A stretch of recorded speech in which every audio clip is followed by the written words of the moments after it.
تسلسل الكورس في ان احنا خدنا الكيس النظري، فهمنا النظري يعني ككل شابتر او كنا بناخده، فهمنا النظري عباره عن الكورس بيتكلم عن ايه. بعدين دخلنا في التطبيق العملي. عجبني جدا ان احنا خدنا اكزامبل اوريدي كان موجود، مشروع اوريدي اتعمل بالفعل قبل كده، سواء في مرحله التندر او في مرحله الكوست.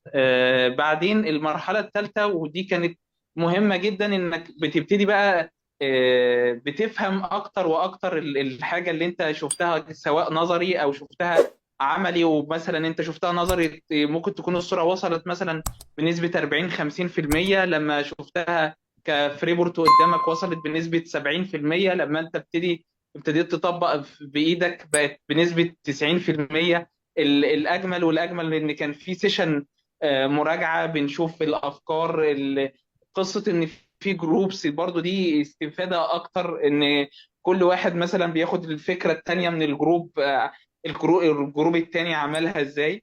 فدي بتدي يعني خبرات أكتر في وقت أقل. فانا شايف بصراحه يعني الفكره بتاعت الجروبنج كانت ممتازه.